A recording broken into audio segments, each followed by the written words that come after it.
Jangan bonek. Bonek itu apa? Monek, modal nekat.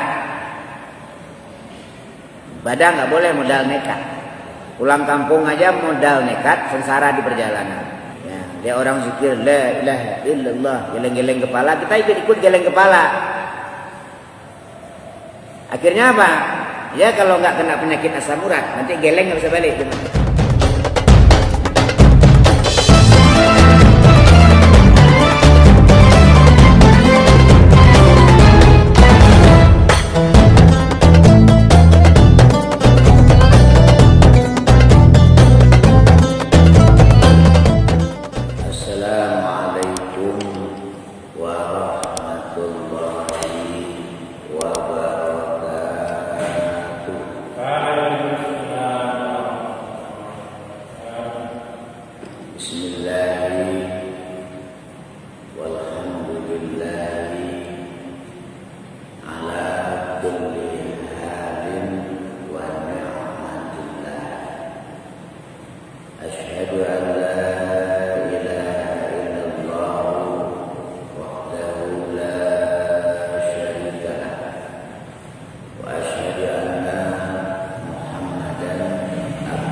Ma'asyiral muslimin wal muslimat jamaah pengajian istiqomah qabla maghrib, lanjutkan pembahasan kita pada perjumpaan yang berlalu.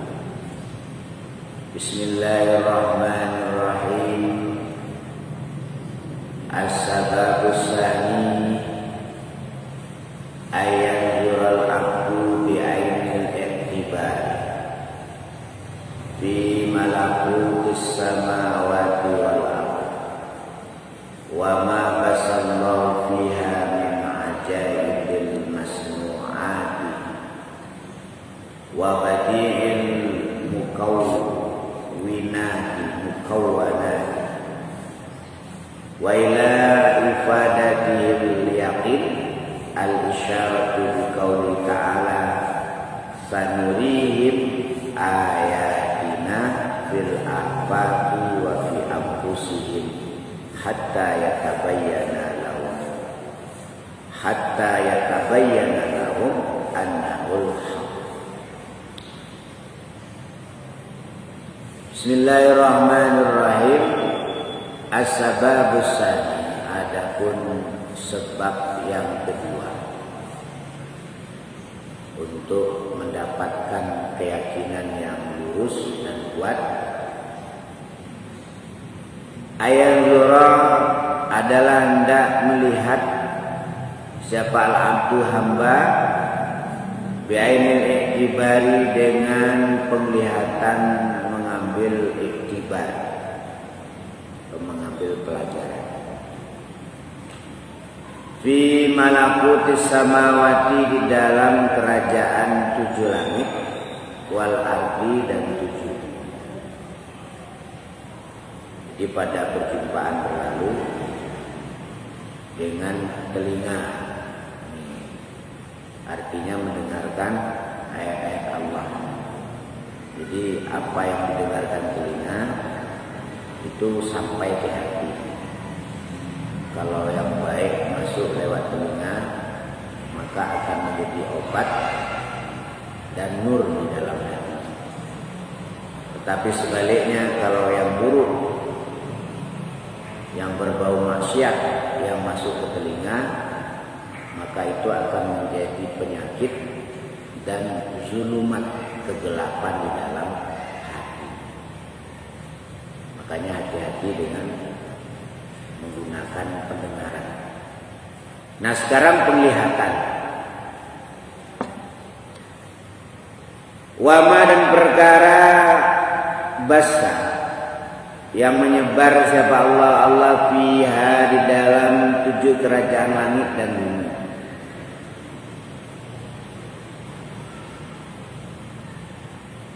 Min ajaibil masnu'ati, dari beberapa perkara yang ajaib, yang menakjubkan. Wa badi'il mukawwanati, dan indahnya beberapa perkara yang wujud. Mukawwanat. Jadi untuk mendapatkan keyakinan yang ahsan, bagus dan yang kuat, setelah kita mendengarkan firman-firman Allah, sabda-sabda Rasulullah, kita diperintahkan untuk melihat semua ciptaan Allah dengan pandangan iktibar. Artinya dengan niat untuk mendapat pelajaran dari segala yang diciptakan Allah. Jadi kalau kata pepatah, alam terkembang jadikan guru. Jadi segala yang diciptakan Allah, jadikan itu sebagai sumber ilmu. Dengan demikian nanti berangsur-angsur yakinnya akan lurus dan akan kuat kepada Allah Subhanahu wa ta'ala. Dan tidak ada satupun ciptaan Allah yang sia-sia atau yang tidak ada gunanya kalau kita mau memikirkan. Makanya waktu Rasulullah SAW menerima wahyu pertama, Iqra, Iqra. Nah, sampai 3 kali malaikat Jibril menyuruh Nabi untuk membaca. Akhirnya malaikat Jibril membimbing Rasulullah, Iqra bismi rabbikal ladzi khalaq, khalaqal insana min 'alaq, Iqra wa rabbukal akram, alladzi 'allama bil qalam, dan seterusnya. Jadi Iqra yang pertama disuruh baca alam ayat-ayat Allah yang tercipta. Baca matahari, baca bulan, baca bintang-bintang. Orang yang rajin baca bintang-bintang, rajin baca bulan, lahirlah ilmu yang namanya astronomi atau ilmu falak. Nah, ilmu falak ini berguna untuk menentukan waktu sholat, untuk menentukan tanggal bulan, menentukan jam. Kemudian memperhatikan bulan, lahirlah namanya ilmu ru'yah, ru'yatul hilal. Kalau bulannya besarnya segini, berarti tanggal segini. Kalau bulannya besarnya segini, berarti udah tanggal segini. Kalau bulan udah separuh kelihatan, berarti udah tanggal 7. Kalau bulannya kelihatan udah bulat, nah ini udah tanggal 14 atau tanggal 15. Itu namanya ilmu ru'yah. Jadi ada ilmu falak, astronomi. Kalau ilmu falak, bumi mengelilingi matahari. Nah, kalau ilmu ru'yah, apa ilmu itu melihat timbul dan tenggelamnya bulan. Makanya sering terjadi perbedaan dari satu daerah ke daerah lain, masalah awal menentukan awal bulan dan akhir bulan. Kayak kemarin ini, kalau yang pakai ilmu astronomi, ilmu falak, jauh sebelumnya kita bisa ditentukan tanggal 1 Ramadan. Bahkan 5 tahun yang akan datang, 1 Ramadan itu sudah bisa ditentukan mulai hari ini. Tapi kalau ru'yah enggak, lihat bulan dulu. Makanya terkadang ada perbedaan puasa, ada yang puasa hari Selasa, ada Rabu, bahkan ada Kamis. Hari Kamis baru puasa. Alasannya belum melihat bulan. Itu termasuk kebesaran Allah Subhanahu wa ta'ala. Ya Allah ciptakan gunung, Allah ciptakan kalau kita mau mentafakuri. Untuk apa gunung itu Allah ciptakan? Supaya bumi ini nggak goyang. Jadi gunung itu adalah paku-paku bumi. Di saat terjadi penggundulan gunung, banyaklah terjadi gempa bumi. Gunungnya pada botak, diambilin kayunya sama manusia. Kita tafakuri gunung, kita tafakuri laut. Berapa banyak kekayaan yang ada di dalam laut. Bahkan Nusantara ini, Indonesia ini, ceritanya itu 2/3 laut.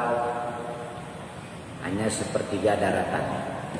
Kita bisa bayangkan berapa banyak kekayaan laut Indonesia. Ikannya, emasnya, mutiaranya, minyaknya, luar biasa.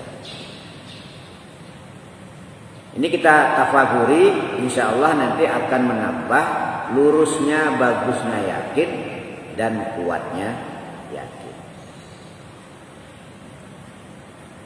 Wa ila ifadati, dan kepada olehnya mengambil faedah.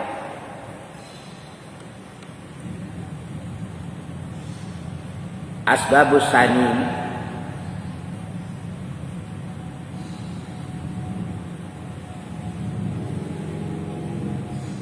al-yakina kepada yakin, al-isyaratu adapun isyarat, biqauli ta'ala dengan firman-Nya Allah Ta'ala dalam Quran. Apa kata Allah? Sanurihim ayatina fil afaqi wa fi anfusihim hatta yatabayyana lahum annahul haq. Sanurihim bakal atau akan memperlihatkan kami kepada semua manusia ayatina, kepada beberapa tanda-tanda kebesaran kami, fil afaqi di dalam beberapa tempat, wa fi anfusihim dan di dalam diri manusia itu sendiri, hatta yatabayana sehingga jelas, lahum kepada manusia, annahu sesungguhnya Allah al-haqqu adalah hak. Firman Allah dalam Al-Quran, Allah akan perlihatkan sebagian dari tanda-tanda kebesaran Allah. Dan akhir-akhir ini banyak sekali Allah perlihatkan ayat-ayat atau tanda-tanda kebesaran Allah yang menunjukkan bahwa bumi ini sudah berada di akhir zaman. Banyak Allah perlihatkan perkara-perkara yang tadinya dianggap nggak mungkin, dianggap tabu, tapi sekarang sudah terbukti. Seperti orang bisa ke bulan. Kalau zaman dulu kan nggak mungkin, jangan ke bulan. Pergi ke tempat yang agak jauh aja, zaman dulu agak sulit karena kendaraan. Sekarang orang udah bisa mendarat di bulan, bahkan sudah bisa mendarat di planet Mars. Bahkan konon ceritanya di sana sudah bikin tempat bagi manusia yang ingin pindah ke Mars. Sudah dibikin sekarang. Ya dibikin semacam semacam perkampungan, ditanami di sana berbagai macam tumbuh-tumbuhan supaya kadar oksigen di Mars itu bisa untuk menghidupi manusia. Sudah ada sekarang. Ya, biayanya kabarnya $5 juta atau sekitar 5 miliar atau 50 miliar. Jadi yang mau pindah ke Mars siapkan duit 50 miliar. Luar biasa. Jadi makhluk planet Mars. Itu termasuk tanda-tanda kebesaran Allah.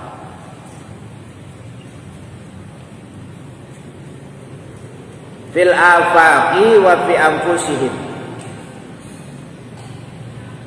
Dan kebesaran Allah itu ditebar oleh Allah di berbagai tempat dan di dalam diri manusia sendiri. Ya. Kita kadang-kadang kagum dengan bintang yang ada di langit. Betapa tingginya, betapa indahnya bintang yang ada di langit. Tapi pernahkah kita berpikir tentang dua bola mata kita yang Allah ciptakan? Kenapa mata ini kok bisa melihat? Kok bisa membedakan? Coba kita perhatikan mata yang Allah berikan. Betapa ajaibnya, betapa hebatnya. Dia bisa bergerak dengan otomatis mata itu. Dia bisa membedakan dalam waktu yang sangat singkat. Oh, ini si A, ini si B. Makanya kata Allah, wa fi anfusihim. Jadi kalau kita mau tafakur masalah mata saja, maka yakin kita kepada Allah akan bertambah. Dengan mata kita bisa membedakan hitam putih. Dengan mata kita bisa membedakan ini anak kita, ini anak tetangga. Ini punya kita, ini punya tetangga. Dengan mata kita bisa membedakan. Betapa hebatnya kerja mata. Jadi kalau kita tafakuri mata ini akan menambah keimanan kita, keyakinan kita kepada Allah. Bayangkan kalau kita nggak punya mata, atau punya mata nggak bisa melihat, gimana? Hah? Kita nggak bisa membedakan mana ibu kita, mana ibu teman kita nggak bisa membedakan. Maka kita harus mensyukuri nikmat mata. Itu baru mata. Kemudian jari-jari, wa fi anfusihim. Jari-jari ini bergerak secara otomatis, nggak kaku, rileks. Robot juga bisa jari, tapi robot kaku. Dia bukanya lama. Nah, kalau robot. Tapi kalau manusia rileks, ya kan? Dan bergerak secara otomatis. Kalau di sini gatal, ya, sini ada gatal. Dengan waktu sekejap ini sampai ke sini. Wah. Itu kalau kita tafakuri akan menambah keimanan kita, keyakinan kita kepada Allah Subhanahu wa ta'ala. Belum lagi hidung. Ya. Hidung termasuk nikmat Allah. Bagaimana kerjanya hidung? Dia bisa membedakan mana yang wangi, mana yang busuk. Kalau kita mau makan, dia bisa membedakan mana yang nasinya masih enak, mana yang udah basi. Bisa dibedakan kalau punya hidung. Jadi kalau kita tafakuri hidung yang Allah berikan kepada kita, maka yakin kita kepada Allah akan bertambah. Belum yang lain.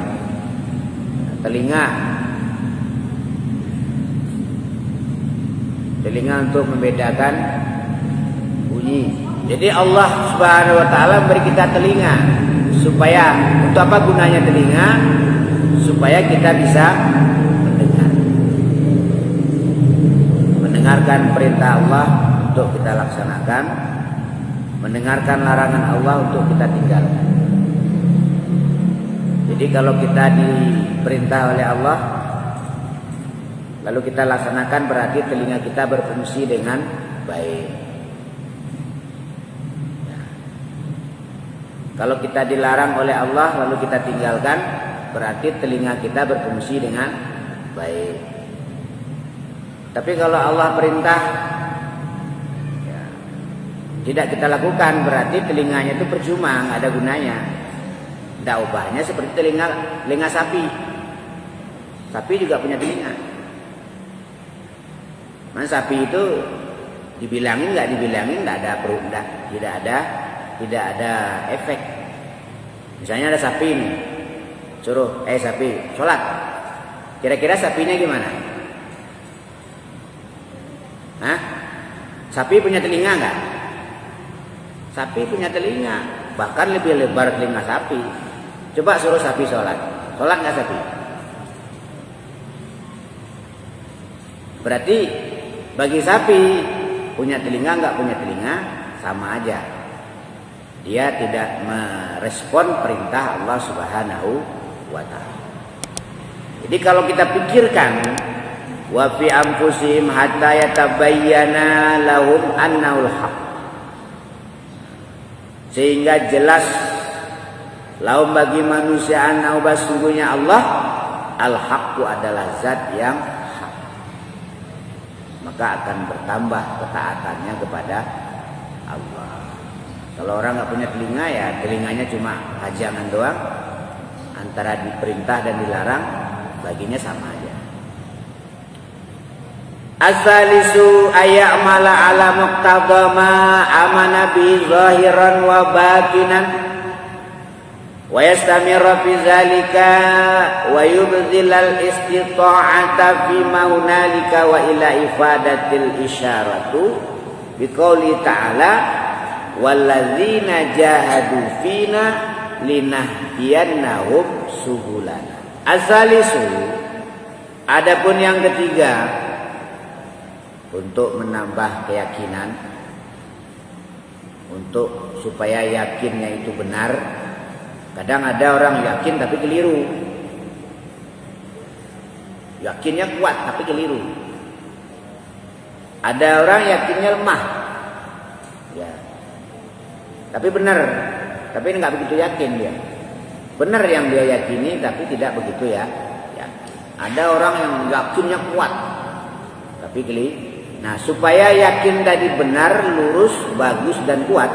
Yang ketiga, amala adalah hendak beramal siapa orang? Siapa hamba tadi? Ala muqtadama atas peraturannya amal. Amanah, yang iman siapa? Man tadi bi dengan man, zahiran di dalam zahirnya, wa batinan dan batin. Supaya yakin itu lurus, benar dan kuat, dia harus beribadah, beramal sesuai aturan ibadah. Dia harus sholat sesuai aturan sholat. Soalnya orang kalau beribadah tidak sesuai aturannya, atau nggak ngerti aturannya, terus dia ibadah aja, ini makin lama dia bukan makin dekat dengan Allah, tapi makin jauh. Makin lama hatinya bukan makin lembut, tapi makin keras, bahkan lebih keras daripada batu. Ibadahnya rajin, cuman ibadahnya tidak sesuai dengan aturan ibadah. Maka kalau kita ingin iman kita lurus, bagus dan kuat, maka kita harus mencocokkan ibadah kita, baik zahir maupun batin, sesuai dengan aturan dan peraturan ibadah tersebut. Ya, wudu bagaimana caranya? Gak boleh ngarang-ngarang. Sholat bagaimana caranya? Gak boleh ngarang-ngarang. Gak boleh hanya yakin-yakin doang. Wa yastamira, dan hendak menetapi siapa hamba tadi, bizalika di dalam yang demikian, muqtada ma'aman. Jadi supaya si hamba tadi imannya tambah kuat, tambah lurus, maka dia harus beramal sesuai dengan aturan amal tadi. Kayak puasa misalnya. Apa aturan puasa? Syarat-syarat sah puasa ada berapa? Rukun puasa ada berapa? Yang membatalkan puasa ada berapa? Yang makruh dilaksanakan waktu puasa ada berapa? Kalau ini kita nggak tahu, ya berarti puasanya nggak pakai ilmu, hanya puasa-puasa begitu aja. Makanya harus belajar. Syarat sah puasa, rukun puasa, yang membatalkan puasa, yang makruh dilaksanakan waktu puasa, sunnah-sunnah puasa. Ini kalau kita nggak tahu, berarti puasa kita hanya puasa, ya puasa-puasa gitu aja, nggak pakai ilmu. Sehingga puasa yang model begitu tidak bisa menambah bagusnya dan kuatnya iman. Puasanya jalan terus, tapi imannya nggak tambah bagus, nggak tambah kuat. Karena apa? Karena nggak cocok dengan aturan. Jangankan cocok, orang dia aturannya nggak ngerti. Kayak sholat misalnya, nggak ngerti yang dikatakan tumakninah, nggak tahu gimana mau tumakninah, orang tumakninah aja nggak ngerti. Terus hanya sholat aja gitu. Itu bukannya tambah dekat dengan Allah, malah tambah aja. Ini maksudnya. Jadi kalau kita ingin iman kita itu, yakin kita itu lurus, bagus, benar dan kuat, maka kita harus beribadah, beraktivitas, beramal cocok dengan ilmu.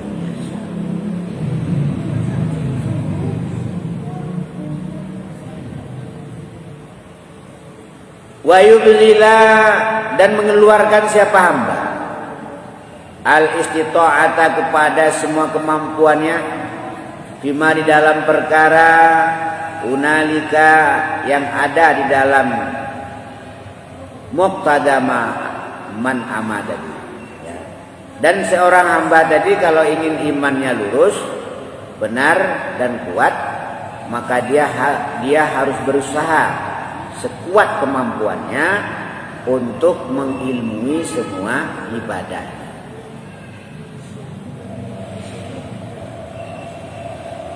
Nggak boleh belajar itu sambil-sambilan, nggak boleh. Dia harus menggunakan kemampuannya yang terbaik untuk mengilmui semua ibadah yang dia lakukan. Jangan bonek. Bonek itu apa? Monek, modal nekat. Ibadah nggak boleh modal nekat. Pulang kampung aja modal nekat, sengsara di perjalanan. Apalagi ibadah. Jadi orang tadi harus istita'ata fi ma hunali. Dia harus mempergunakan kemampuannya semaksimal mungkin untuk mencocokkan ibadahnya dengan ilmu ibadah tersebut.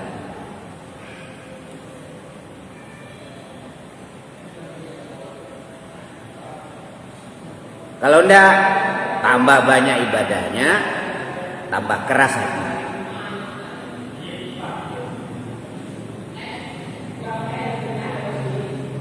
Unalika, ada di dalam manfaat ma'aman, wa ila ifadatil isyaratu,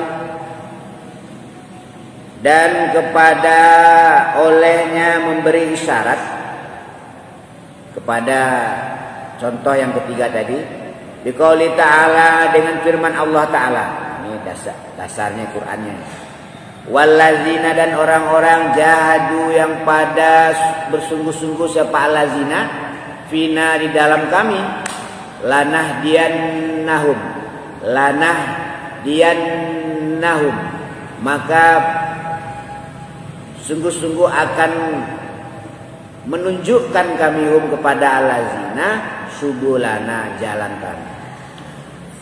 Jadi kalau kita ingin imannya lurus, imannya kuat, imannya benar, bukan melencang-melenceng, maka kita harus memaksimalkan waktu, kemampuan yang ada untuk mengilmui setiap ibadah yang kita lakukan. Dan jangan lakukan satu ibadah kalau belum ada ilmunya. Itu jadi penyakit nanti. Kalau belum tentu ilmunya, jangan lakukan dulu. Cari ilmunya dulu. Jangan hanya niru-niru. Lihat orang begini, ikutan begini. Ya, lihat orang zikir la ilaha illallah, geleng-geleng kepala, kita ikut geleng kepala. Akhirnya apa? Ya kalau nggak kena penyakit asam urat, nanti geleng nggak bisa balik gimana? Nah, jadi harus, kenapa sih? Ditanya, Kenapa kok zikir la ilaha illallah kepala harus digelengkan? Tanya dulu. Oh begini maksudnya, baru geleng-geleng. Jangan orang menggeleng kita ikut menggeleng. Jadi kalau hanya sekedar ikut-ikutan, akibatnya yang pertama, hati akan semakin keras, akan semakin sulit untuk ditunjukkan kepada jalan yang telah digariskan oleh Allah dan Rasul.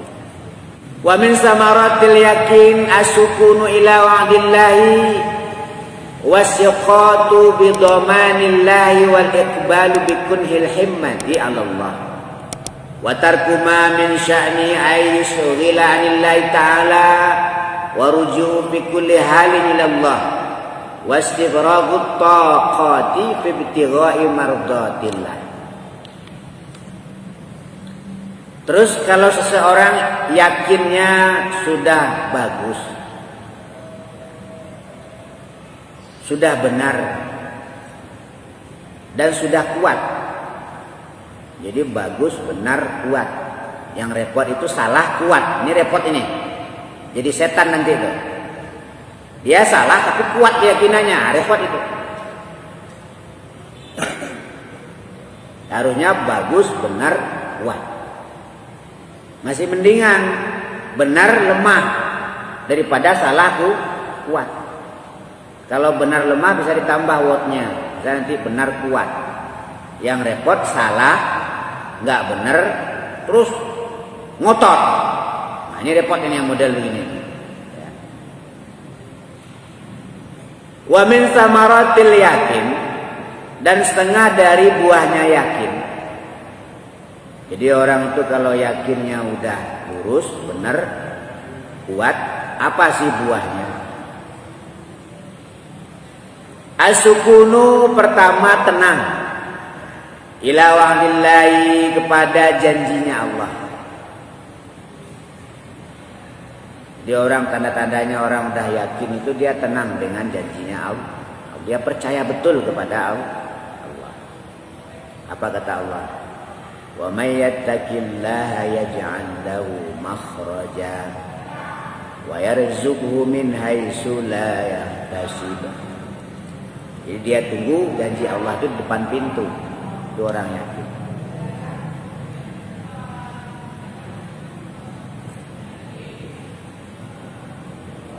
Jadi pertama buah yakin itu adalah as-sukunu ila wa'dillah. Tenang dengan janjinya Allah. Artinya dia tidak punya keraguan kepada Allah. Wasiqatu dan percaya bidhamanillahi kepada dengan tanggungannya Allah. Dia tahu ayat innallaha ala kulli syai'in qadir. Sesungguhnya Allah atas segala sesuatu qadirun berkuasa. Dia aman dengan ayat itu. Dia percaya betul kepada Allah. Itu buah daripada yakin. Jadi kalau kita melakukan aktivitas, melakukan ibadah, kok kita mantap pada Allah, tenang, nah itu teruskan itu. Tapi kok kita ibadah, banyak ibadahnya banyak tapi bingung dah, berarti ibadahnya jelas nggak benar itu. Harus dicekkan dulu. Saya udah zikir, saya udah duha, kok masih bingung? Berarti zikir duhanya nggak benar, cara pelaksanaannya ada yang keliru. Soalnya kalau benar, pasti buahnya pertama as-sukun. Wal iqbalu dan menghadapkan bikunhil himmati dengan semua kemampuan dan cita-citanya Allah Ta'ala kepada Allah Ta'ala. Itu yang kedua. Buah daripada yakin semua kemampuannya, keinginannya hanya tertuju kepada Allah. Nah, ini berarti yakinnya benar. Jadi dia berbuat apapun itu yang dicarinya cuma ridho Allah. Berbuat baik bukan karena segan pada manusia, tapi hanya karena Allah. Tapi kalau diajak berbuat baik kok takut begini itu berarti ya repot itu model gitu. Jadi orang yakin itu patokannya cuma Allah, bukan omongan orang. Ya. Soalnya kalau patokannya omongan orang, ya kita nggak jadi berbuat baik. Kenapa? Karena mulut manusia itu ukurannya berbeda-beda, ketebalan dan ketipisannya juga berbeda. Jadi komentarnya juga berbeda. Makanya kita tidak perlu dengarkan. Harus lillahi ta'ala. Jadi buah yakin yang pertama, mantap, tenang. Ibarat orang pulang kampung, kantongnya tebel, kan mantap. Orang kalau pulang kampung kantongnya tebel, isi duit, mantap nggak? Mantap. Kayak gitulah orang yakin dalam hidup itu. Kayak orang banyak duit. Jadi kalau pulang kampung duitnya tipis, nggak mantap. Kayak ada yang nggak apa itu. Nah, kira-kira begitu pula lah orang dalam hidup ini kalau yakinnya sedikit, gelisah kayak orang nggak punya duit.